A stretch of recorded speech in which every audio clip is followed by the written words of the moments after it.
Hi, I'm Rae. I live at Dancing Rabbit Eco Village in northeast Missouri, where I've learned how to use timber frames and straw bales to build my own home and grow my own food in an organic garden.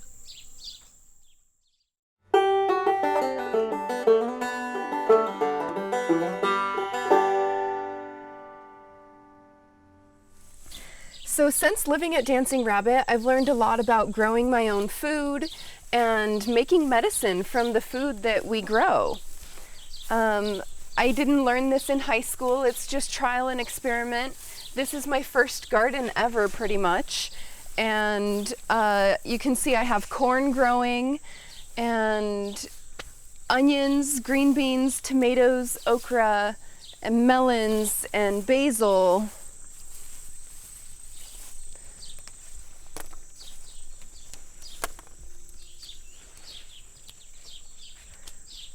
Feels really good to know that I planted this in the ground as a itty bitty little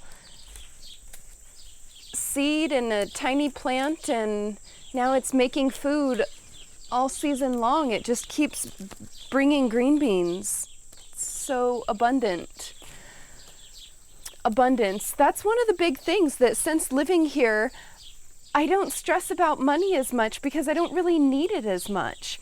I end up growing the food that I need to eat, and so I don't feel like, oh, I have to make this much money to be able to go to the grocery store and put gas in my car. Instead, I grow my own food, and I share 4 cars with 70 people, and it's rarely ever a problem. We just carpool and go together if we both need the car at the same time. And we live in a rural little town where there's only a couple things in town, so when we go, we can share. Our vehicles run on biodiesel, and that feels really good.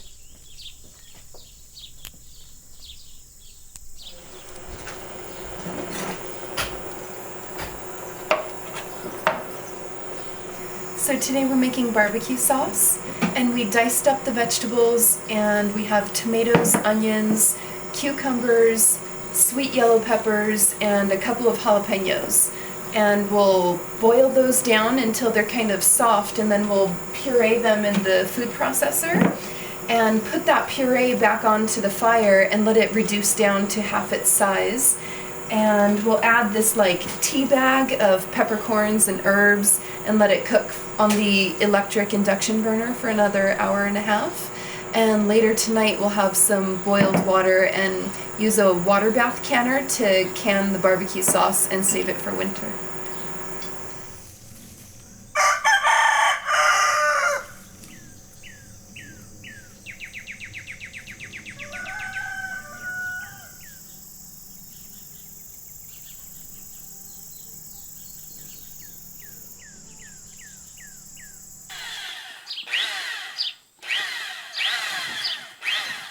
Some people stomp the cob with their feet and they just walk around in there and mush it up. And I'm using an electric blender because sometimes electricity makes hard work easier. This is a pit of clay, sand, and water mixed up until the right consistency, and then we're going to take it in the house and apply it onto the walls as an earthen plaster.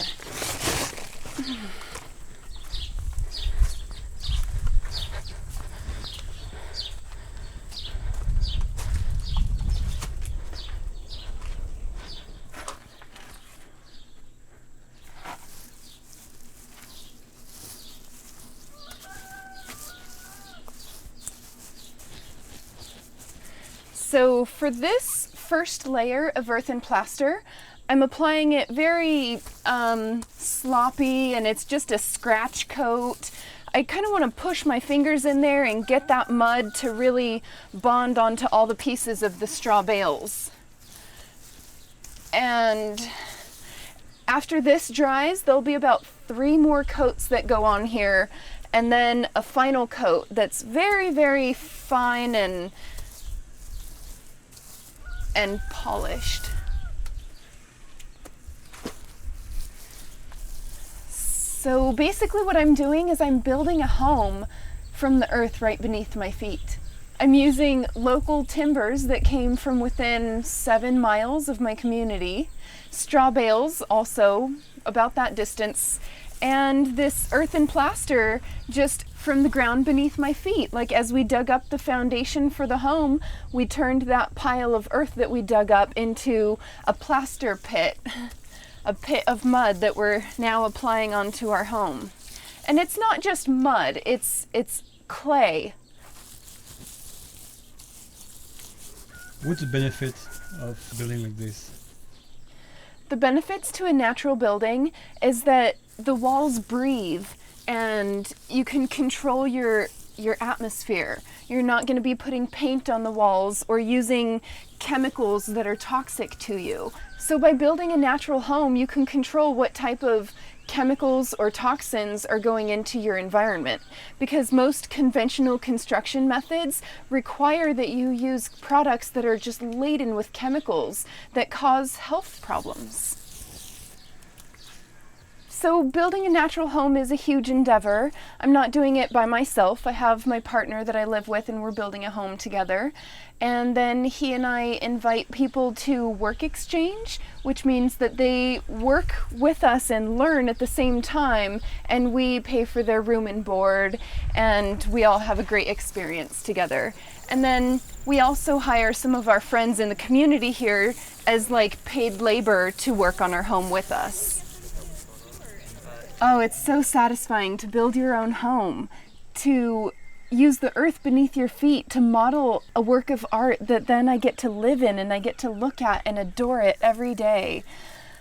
I'm so excited to live in this home, and it's really gratifying to build your own natural structure. And the diversity of the things that you can do with your building, it's endless. I ended up coming to Dancing Rabbit because a friend of mine took a class here and ended up staying for a year. So she invited me up here for a weekend. The first weekend that I was here was when I met Rae, and I instantly fell in love with her. She came in, she was so welcoming. She had just a neat attitude about everything. She wanted to show us kind of how she was living and what it was like, and showed us her and Ellie's house. They had just pretty much built.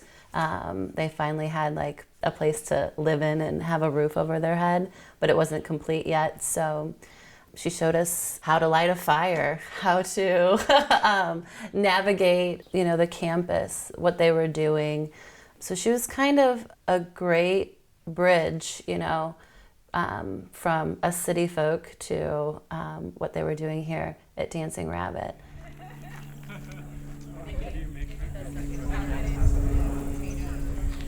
So part of why I left California and the life and the job that I thought was perfect, I really thought I had all the things I wanted with a modeling career and a handbag business and the car and the apartment and the relationship that I wanted. But I found myself crying every day, just upset or saddened by the state of the world and this feeling of not being able to do anything about it, or the fear of my health going to be degrading as I get older. And once I've moved to community, I've been able to realize that I can control my health by the vibrations that I put out and the food that I eat and that I grow. So by living in community, I'm able to feed my soul with the things that I do every day as my job. So I don't work for somebody else anymore. I work on things that I'm truly passionate about. And that brings me so much joy every day that I don't have to work so hard to find joy in other ways in between my 9 to 5.